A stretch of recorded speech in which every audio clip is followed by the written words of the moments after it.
There's a moment in every man's life when he realizes she stopped caring, not with a fight, not with a goodbye, but with silence.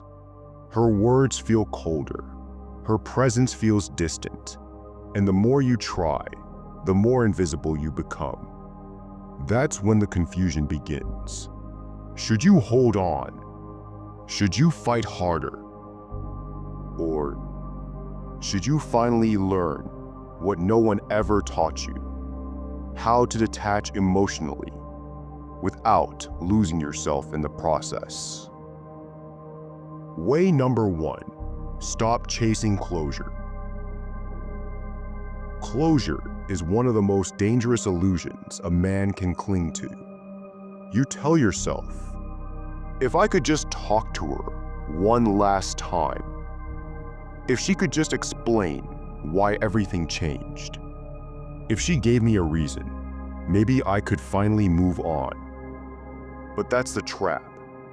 You're waiting for the same person who confused you to bring you clarity, the same person who dismissed you to validate your worth.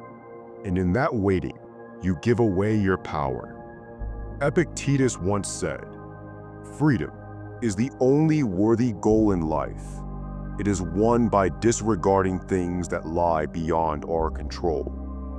And her feelings, her answers, her regrets, they lie far beyond your reach. The more you chase closure, the more emotionally enslaved you become. You replay conversations, analyze texts, you read silence like it's a secret code. And all the while, you're drifting further from yourself. Imagine trying to light a fire with ashes. That's what chasing closure from someone who's emotionally gone looks like. There's nothing left to ignite, only the memory of warmth that no longer exists. The Stoic doesn't chase, he observes, accepts, lets go. You don't need her to explain why she changed. You need to accept that she did. Closure is not a conversation. It's a decision, a quiet, internal one. I will no longer seek peace in places that bring me pain. That's detachment. That's dignity. That's the first step back to yourself. Way number 2, feel everything but obey nothing. Most men are taught to either suppress their emotions or be ruled by them. Neither leads to freedom. Emotional detachment is not about becoming numb. It's about building the strength to feel without being led. The pain you feel is real. The rejection, the loss, the longing, it all matters. But just because it screams doesn't mean it speaks the truth. She may have stopped caring, but that doesn't mean you are unworthy of care. She may have pulled away, but that doesn't mean you should abandon yourself. Marcus Aurelius wrote, "You have power over your mind, not outside events. Realize this, and you will find strength." That strength isn't about suppressing emotions. It's about disciplining your reaction to them. Imagine your emotions as waves. When she stopped caring, those waves crashed hard. Anger, sadness, confusion. But if you let the waves knock you down, drag you under, or toss you back toward her, you'll drown in a sea of your own making.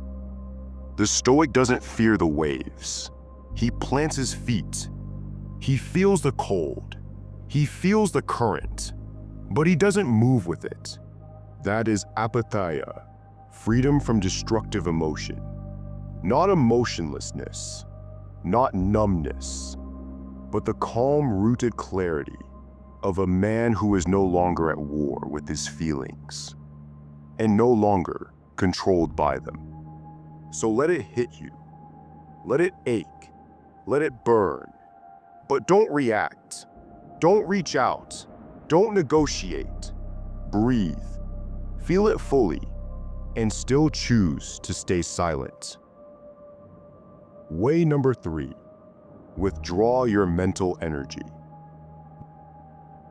Most men leave the relationship, but they don't leave her.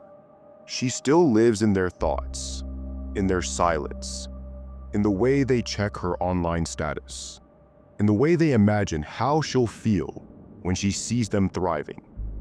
Physically, you're gone, but emotionally, you're still orbiting her world.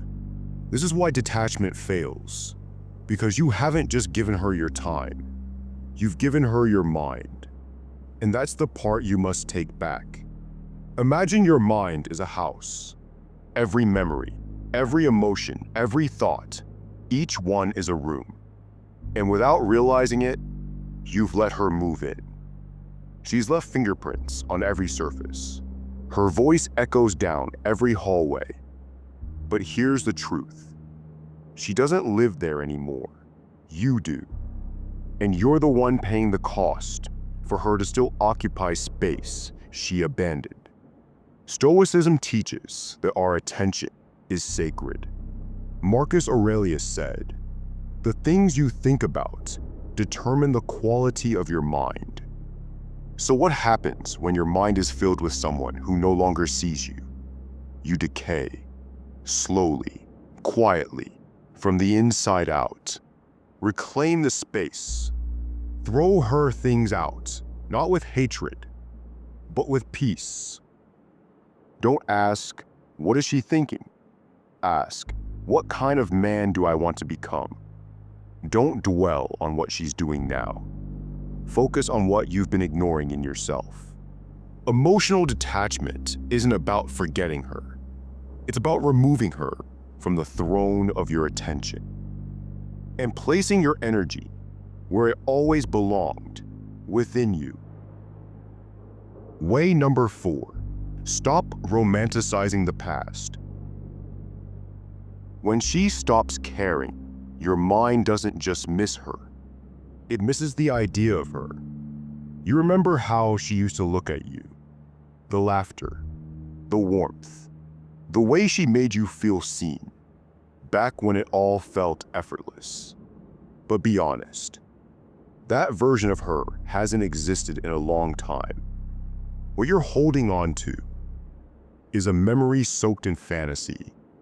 You're not chasing the woman in front of you. You're chasing the one you constructed. The one who existed only briefly, or maybe only in your hopes. Seneca warned, "It is not the man who has too little, but the man who craves more, who is poor." And what you're craving now is the past, edited and perfected by your emotions. Think of it like an old photograph. Time has faded the colors, but your memory keeps repainting it. Sharper, warmer, ideal. You forget the arguments. You ignore the coldness. You overlook the slow erosion of respect. And here's where detachment begins.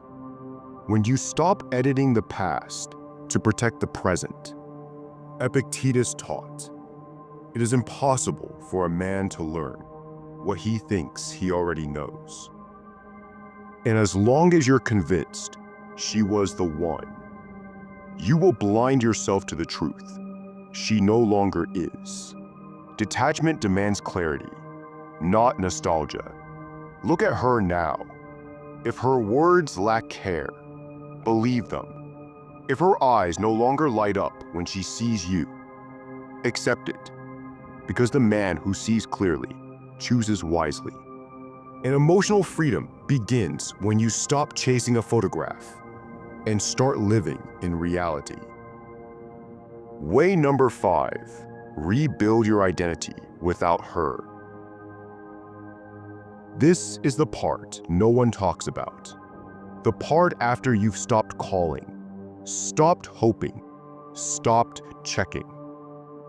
The silence is loud, and in that silence, you're forced to face what's been left behind, you. Because when a woman no longer values you, It's not just the relationship that fades. It's your reflection, your rhythm, your fire. You start to question your worth. You ask, was I not enough? What could I have done differently? But this is where true detachment begins. Not with forgetting her, but with remembering you. Stoicism teaches us the principle of prohairesis, the one thing no one can take from you, your ability to choose how you respond. And now, you must choose to rebuild your identity without her as your mirror. Let go of the version of yourself that shrank to be tolerated, and resurrect the one who stands alone, focused, grounded, whole. Think of yourself as a sword. You were forged in the fire of that relationship, heated, beaten, shaped. But now, you are being pulled from the flame, cooled, hardened, sharpened, not broken, refined. You don't heal by getting her back. You heal by getting you back. And when you do, her absence won't feel like a wound. It'll feel like a doorway to the life you were meant to build long before she ever left. The beginning of detachment. Emotional detachment is not the end of love. It's the beginning of self-respect. Not a withdrawal from feeling, but a return to clarity. One day, you'll look back on this pain and realize it wasn't punishment. It was permission. Permission to stop begging. Permission to stop shrinking. Permission to finally become the man who no longer waits to be chosen, because he's already chosen himself. And that's when you'll understand. Detachment wasn't the loss. It was the rebirth. If you enjoyed this video, hit the like button, share your thoughts in the comments, and subscribe to our channel for more Stoic wisdom. See you in the next video.